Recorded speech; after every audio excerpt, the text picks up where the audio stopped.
Sir, ഈ സാമൂഹ്യ സുരക്ഷാ പെൻഷൻ വിതരണത്തിൽ അനർഹർ കടന്നുകൂടിയ സംഭവം ശരിക്കും പറഞ്ഞാൽ ഈ തദ്ദേശ വകുപ്പിൻ്റെ ഒരു വീഴ്ച കൊണ്ടായിരിക്കില്ല ഇത് സംഭവിക്കുക. കാരണം കൃത്യമായി ഇത് നിരീക്ഷിക്കുകയും പരിശോധിക്കുകയും ചെയ്തിരുന്നെങ്കിൽ ഇത്തരത്തിൽ ഒരു സാമ്പത്തിക ബുദ്ധിമുട്ട് അനുഭവിക്കുന്ന സംസ്ഥാനത്ത് ഇങ്ങനൊരു പ്രതിസന്ധി കൂടി ഉണ്ടാകുമായിരുന്നു. ഇപ്പോൾ അധികം പേരും കുറ്റം പറയുന്നത് തദ്ദേശ വകുപ്പിൻ്റെ വീഴ്ച മൂലമാണ് ഇത് സംഭവിച്ചത് എന്നുള്ള അഭിപ്രായമാണ് ഇപ്പോൾ കേൾക്കുന്നത്. അത് CAG റിപ്പോർട്ട് പ്രകാരം നേരത്തെ തന്നെ 20% അനർഹരുണ്ടെന്ന് അവരൊരു സൂചന നൽകിയായിരുന്നു CAGയുടെ റിപ്പോർട്ടിൽ. പിന്നെ ഇവിടെ നമ്മുടെ ഗവൺമെൻറ് ഇങ്ങനെ പണം കൊടുക്കാൻ വേണ്ടിയിട്ട് ലോൺ എടുത്തും മറ്റ് പല സ്ഥലത്തും പൈസ സംഘടിപ്പിച്ചിട്ടാണ് ഈ കൊടുക്കുന്നത്. ഇങ്ങനെ കൊടുക്കുന്നതിൽ തന്നെ ഇപ്പോൾ ഓൾറെഡി 1458 പേരെങ്കിലും അനർഹരെ കണ്ടെത്തിയിട്ടുണ്ട്. അപ്പോൾ ഈ സംഭവങ്ങൾക്കൊക്കെ ഇപ്പോൾ തദ്ദേശ വകുപ്പിനെ പലരും കുറ്റപ്പെടുത്തുന്നുണ്ട്. പിന്നെ വേറൊരു കാര്യം എന്താണെന്ന് വെച്ച് കഴിഞ്ഞാൽ സോഷ്യൽ ഓഡിറ്റിംഗ് വേണം എന്ന് ധനവകുപ്പിൻ്റെ തുടർച്ചയായ നിർദ്ദേശം ഇവർ അവഗണിച്ചായിരുന്നു. അതാണ് ഈ തദ്ദേശ വകുപ്പിൻ്റെ വലിയൊരു വീഴ്ചയായിട്ട് പറയുന്നത്.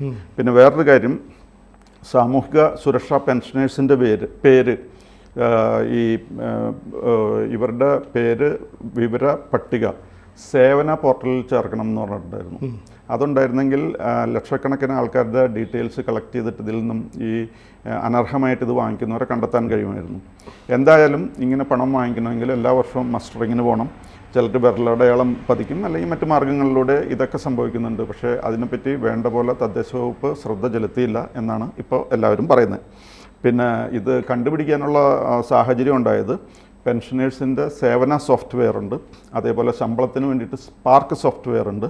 അത് രണ്ടും കൂടി ബന്ധപ്പെടുത്തി കഴിഞ്ഞപ്പോഴാണ് ഒരേ ആധാർ കാർഡുള്ള ആൾക്കാർ രണ്ടിടത്തുനിന്നും പണം വാങ്ങിക്കുന്നതായിട്ട് കണ്ടെത്തിയത്. പക്ഷേ മുൻപ് കൊടുത്ത നിർദ്ദേശങ്ങളൊന്നും തദ്ദേശ വകുപ്പ് അവർ അതിൽ ഒരു താല്പര്യമെടുത്തില്ല എന്നുള്ളതാണ് ഇതിൻ്റെ കാരണമായിട്ട് ഇപ്പോൾ പലരും പറയുന്നത്. പിന്നെ ഇങ്ങനെ പണം വാങ്ങിക്കുന്നതിൽ കുറേ പേരൊക്കെ ഭിന്നശേഷിക്കാരാണ്.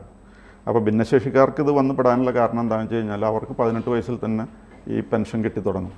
അതങ്ങനെ പതിവായിട്ട് വാങ്ങിച്ചുകൊണ്ടിരിക്കും. അതിനിടയ്ക്ക് ജോലി കിട്ടുമ്പോൾ ശമ്പളവും വാങ്ങിക്കും, പെൻഷൻ അത് കിട്ടിക്കൊണ്ടിരിക്കും.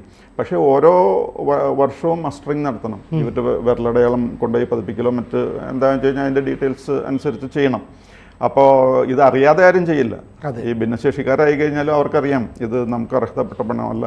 പിന്നെ ചിലർ പറയും പണം കിട്ടിയാൽ കഴിക്കോ, അത് പോയി വാങ്ങിച്ചോ എന്ന് ആൾക്കാർ പറയുമ്പോൾ അതനുസരിച്ചാണ് ചെയ്യുന്നത്. പക്ഷേ അതിന് വേണ്ട പോലെ ഒരു സ്റ്റെപ്പ് എടുക്കാനായിട്ട് ഈ തദ്ദേശ വകുപ്പ് ശ്രദ്ധിച്ചില്ല എന്നുള്ളതാണ് പറയപ്പെടുന്നത്. എന്തായാലും ഒരു കാര്യമുണ്ട്, ഇതിൻ്റെ പിന്നിൽ കൈക്കൂലി, അഴിമതി, രാഷ്ട്രീയ തണൽ, ഇതൊക്കെ അതിൻ്റെ പിന്നിലുണ്ട്. അല്ലെങ്കിൽ ഇങ്ങനെയൊന്നും സംഭവിക്കില്ല. അപ്പോൾ ഭരണകക്ഷിയാണെങ്കിലും വേണ്ട പോലെ ഇതിനെപ്പറ്റി ഒരു സ്ട്രിക്റ്റായിട്ടൊരു മെഷർ എടുക്കുന്നില്ല എന്നുള്ളതാണ് അതിൽ വളരെ ദുഃഖകരമായ കാര്യം. ഒരുപക്ഷെ അവർക്കും ലോക്കലായിട്ട് ചില രാഷ്ട്രീയ താല്പര്യങ്ങളൊക്കെ ഉണ്ടാവും. അവരും ഇത് കണ്ടില്ല എന്ന് വെച്ചു. പലരും ഇങ്ങനെ കണ്ടില്ല എന്ന് വയ്ക്കുന്നു. അതിൻ്റെ കൂട്ടത്തിൽ തന്നെ തദ്ദേശ വകുപ്പിൻ്റെ വളരെ വ്യക്തമായ വീഴ്ചയുണ്ട്. ഇതുകൊണ്ടൊക്കെയാണ് ഈ പണം ഇങ്ങനെ നഷ്ടപ്പെട്ടു പോയത്. ഇപ്പോൾ ഓൾറെഡി 1458 പേരുടെ ഡീറ്റെയിൽസ് കിട്ടിയിട്ടുണ്ട് ഇങ്ങനെ വ്യാജമായിട്ട് വാങ്ങിക്കുന്നവർ. ഇതിൽ കുറേ പേര് ഗസ്റ്റഡ് ഓഫീസേഴ്സ് ഉണ്ട്, കുറേ പേര് പ്രൊഫസേഴ്സ് ഉണ്ട്, 2 പേരെങ്കിലും ഗവൺമെൻറ് പ്രൊഫസേഴ്സാണെന്ന് പറയുന്നത്. അപ്പോൾ അവരൊക്കെ ഭംഗിയായിട്ട് ഇത് വാങ്ങിച്ച് എങ്ങനെ ഉപയോഗപ്പെടുത്തേണ്ടതെന്നൊക്കെ അവർക്കറിയാം. നല്ല രീതിയിൽ ഉപയോഗപ്പെടുത്തി സന്തോഷമായിട്ട് ജീവിക്കുമായിരുന്നു.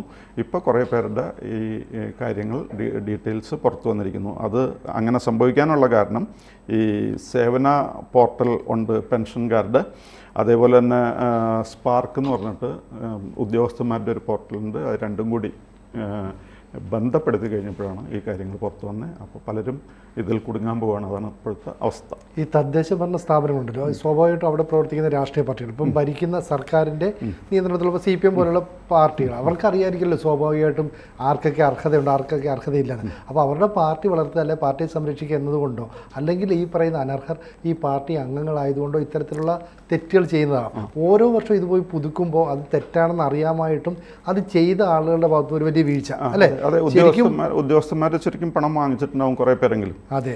പിന്നെ പാർട്ടിക്കാണെങ്കിൽ അവരുടെ പാർട്ടിക്ക് വേണ്ടിയിട്ട് എന്തോ അവർ ചെയ്യും. അതാണ് ഒരു പ്രശ്നം. ഇപ്പോൾ നമുക്കറിയാമല്ലോ, ഇവിടെ ഉദാഹരണത്തിന് യൂണിവേഴ്സിറ്റി അസിസ്റ്റൻറ്റ് പ്രൊഫസേഴ്സിൻ്റെ പോസ്റ്റ് ഉണ്ട്. നമ്മൾ നോക്കിക്കഴിഞ്ഞാൽ അവിടെ ജോലി ചെയ്യുന്ന പലരും ഒന്നില്ലെങ്കിൽ MP-യുടെ അല്ലെങ്കിൽ MLA-യുടെ വൈഫൊക്കെ ആയിരിക്കും. അപ്പോൾ എന്ത് പോസ്റ്റ് ഉണ്ടോ എവിടെ അതേപോലെ പണത്തിന് സാധ്യതയുണ്ടോ അത് സ്വന്തം പാർട്ടിക്കാർക്ക് കിട്ടുന്ന സാഹചര്യം വന്നു കഴിഞ്ഞാൽ മാർക്സിസ്റ്റ് പാർട്ടിക്ക് വലിയ ഫീലിംഗ് ഒന്നും അതിലുണ്ടാവില്ല. അപ്പോൾ അവർ അറിയാതെ അവർക്ക് എന്തെങ്കിലുമൊക്കെ ഇതിനെപ്പറ്റി അറിയാതിരിക്കും എന്ന് തോന്നുന്നില്ല. ലോക്കലായിട്ട് പാർട്ടിയെ വളർത്താൻ വേണ്ടിയിട്ട് കുറച്ച് സഹായിച്ചിട്ടുണ്ടായിരിക്കണം എന്നാണ് എനിക്ക് തോന്നുന്നത്. സ്വാഭാവികമായിട്ടും ഇപ്പോൾ ഈ CPM-നോടൊക്കെ അനുകൂലിച്ച് നിൽക്കുകയാണെങ്കിൽ എന്തെങ്കിലും നേട്ടങ്ങൾ കിട്ടുമെന്ന് അവർ കൃത്യമായിട്ട് അവരെ ബോധ്യപ്പെടുത്തും അല്ലേ? ഇപ്പോൾ ഒരു കുടുംബത്തിനൊക്കെ ഒരു ആശ്രയമായിട്ട് നിൽക്കുന്ന ഇപ്പോൾ ഒരു വൈകല്യമുള്ള എന്തെങ്കിലും ഒരു പ്രശ്നങ്ങളൊക്കെ ഉണ്ടെങ്കിൽ നിങ്ങൾക്ക് ഞങ്ങൾ സഹായം ചെയ്തു തരാം. പിന്നീട് അവർക്ക് PSC വഴിയോ മറ്റു നിയമനം കിട്ടുകയും ചെയ്യും. ഉള്ള പോസ്റ്റും ഉള്ള പണമൊക്കെ എങ്ങനെ കൈകാര്യം ചെയ്യേണ്ടത്, പാർട്ടിക്ക് ഉപകാരപ്പെടണം എന്നുള്ള രീതിയിൽ ഒരു കാഴ്ചപ്പാട് അവർക്കുണ്ട്. മാത്രമല്ല വേറെ വളരെ വ്യക്തമായ ഒരു കാര്യമുണ്ട്. ഇത്രയും വലിയ കുറ്റങ്ങൾ ചെയ്ത് കഴിയുമ്പോൾ നല്ല സ്ട്രിക്റ്റ് ആയിട്ടുള്ള സ്റ്റെപ്സ് എടുക്കണം. ഇതിൽ പണം ഈ രീതിയിൽ കൈപ്പറ്റുന്നതിൽ ചിലർ BMW കാറൊക്കെ ഉള്ള BMW കാറിൻ്റെ ഉടമസ്ഥനുണ്ടെന്ന് പറയുന്നുണ്ട്, പക്ഷേ പേര് പറയുന്നില്ല. ഈ പേരുകളെല്ലാം മറച്ചു വയ്ക്കാനാണ് അവർ ശ്രമിക്കുന്നത്. ഈ പേര് മറച്ചു വയ്ക്കുന്നതിൻ്റെ പിന്നിൽ എന്തെങ്കിലും സ്ഥാപിത താല്പര്യം ഉണ്ടാവും, വെസ്റ്റഡ് ഇൻട്രസ്റ്റ് ഇല്ലാതിരിക്കില്ല. അപ്പോൾ അങ്ങനത്തെ സ്ഥാപിത താല്പര്യമുണ്ട്. മാത്രമല്ല ഇവർക്കിതിൽ എന്തെങ്കിലും കുറ്റബോധം തോന്നുകയാണെങ്കിൽ അല്ലെങ്കിൽ അവർക്ക് പ്രയാസം തോന്നുകയാണെങ്കിൽ ഈ സർക്കാർ എന്താ ചെയ്യേണ്ടത്? നല്ല സ്ട്രിക്റ്റ് ആയിട്ടുള്ള പണിഷ്മെൻറ്റ് സ്റ്റെപ്സ് എടുക്കണം. ഒന്നും ചെയ്യുന്നില്ലല്ലോ, പണം തിരിച്ചു പിടിച്ചാൽ കൊണ്ടുപോയിട്ടുണ്ടെങ്കിൽ നമുക്ക് വാങ്ങിക്കാം എന്നാണ് പറയുന്നത്. അല്ലാതെ അതിനൊരു ശിക്ഷാ നടപടിയുടെ കാര്യം അവർ പറയുന്നില്ല. ഇപ്പോൾ കള്ളനെ പിടിച്ചു കഴിഞ്ഞാൽ കള്ളൻ്റെ കയ്യിൽ നിന്ന് പണം വാങ്ങിച്ചു തരാമെന്ന് പറഞ്ഞാൽ മാത്രം മതിയോ? കള്ളനെ കട്ടതിനെ ശിക്ഷിക്കണം. ഇവിടെ അങ്ങനെ ഒരു സ്റ്റെപ്പിനെ പറ്റി പറയുന്നേ ഇല്ല. അപ്പോൾ ഇതിൽ ആർക്കൊക്കെ ഒരു താല്പര്യമുണ്ട് ഇതിങ്ങനെ നടന്നോട്ടെ എന്ന് ചിന്തിക്കുന്ന കുറച്ച് പേരുണ്ട്. അതാണ് ഇതിലെ പ്രശ്നം. ശരിക്കും നമ്മുടെ നാട്ടിലെ പണം അല്ലെങ്കിൽ ഇപ്പോൾ കേരളത്തിൻ്റെ ട്രഷറി തന്നെ സാമ്പത്തിക ഞെരുക്കത്തിൽ ബുദ്ധിമുട്ടാണ്. ഇതിനൊരു പ്രധാന കാരണം ഇത്തരത്തിലുള്ള ചോർച്ചയല്ലേ? ഇത് അർഹരായ ആളുകൾ കിട്ടേണ്ട പണം പോലും അനർഹർ തട്ടിയെടുക്കുമ്പോൾ ഭരിക്കുന്ന പാർട്ടിയുമായി ബന്ധപ്പെട്ട രാഷ്ട്രീയ പാർട്ടി അല്ലേ, അവർ തന്നെയാണ് ഈ കള്ളത്തരങ്ങൾക്കെല്ലാം സർക്കാരിനെ ഇല്ലാതാക്കുന്നു അല്ലേ? അവർ കൂട്ടുണ്ട്. ഈ ഭരണകക്ഷിയിൽ പെട്ട കുറേ പേരെങ്കിലും ഇതിൽ കൂട്ടുണ്ടായിരിക്കും. അത് ഇപ്പോൾ സാധാരണഗതിയിൽ ഇവിടെ എന്തെങ്കിലും അഴിമതിയോ അല്ലെങ്കിൽ ഈ ബാറുകൾക്ക് ലൈസൻസ് കൊടുക്കുന്നതിനെ പറ്റി അഴിമതിയോ എന്തെങ്കിലും ഉണ്ടെങ്കിൽ ഉടനെ ജനം ഇടിച്ചു കയറാല്ലേ, അവിടെ ആക്രമിക്കാനായിട്ട് പോകല്ലേ. ഇവിടെ എന്തെങ്കിലും ആക്രമണം ഉണ്ടോ? ഈ കടമെടുത്ത് വല്ലവർക്കും പെൻഷൻ കൊടുക്കുന്നുണ്ട്, അത് തട്ടിക്കൊണ്ടുപോയി കഴിഞ്ഞിട്ട് ആരെങ്കിലും എന്തെങ്കിലും ഒരു റൈറ്റ്സസ് ഇൻഡിഗ്നേഷൻ എന്ന് പറഞ്ഞ ഒരു പ്രശ്നം ഒരാൾക്കും ഇല്ലല്ലോ, ഒരാൾക്കും ദേഷ്യം വരുന്നില്ല. അപ്പോൾ ഇതിൽ ആരൊക്കെ ഇതിൽ കൂട്ടുചേർന്നിട്ടാണ് ഈ സംഭവങ്ങൾ നടക്കുന്നത്. എന്തായാലും ഈ സംസ്ഥാന സർക്കാരിൻ്റെ സുരക്ഷ അല്ലെ സാമൂഹ്യ സുരക്ഷ പദ്ധതിയിൽ അർഹർ കയറിയിട്ടുണ്ട്. ഈ പറയുന്ന BMW ഉള്ളവർ അല്ലെങ്കിൽ വീട്ടിൽ AC ഉള്ളവർ, കാറുള്ളവർ, ഇങ്ങനെയുള്ള ആൾക്കാരാണ്. ആരൊക്കെയാണ്? അതുപോലെ പ്രൊഫസേഴ്സ് ഉണ്ടെന്ന് പറയുന്നു അല്ലേ, ഗസറ്റഡ് ഓഫീസേഴ്സ് ഉണ്ട്. അങ്ങനെ ഉണ്ടെങ്കിൽ അവരുടെയൊക്കെ പേര് വരെ ഇനിയെങ്കിലും പുറത്തു വിടണം അല്ലേ? ഈ തെറ്റ് ചെയ്തത് മനഃപൂർവ്വമാണെങ്കിൽ ഇവർ സമൂഹ മധ്യത്തിൽ ആരൊക്കെയാണെന്ന് എല്ലാവരും തിരിച്ചറിയട്ടെ. അത് അവരുടെ പേര് പോലും പുറത്തു വിടുന്നില്ല.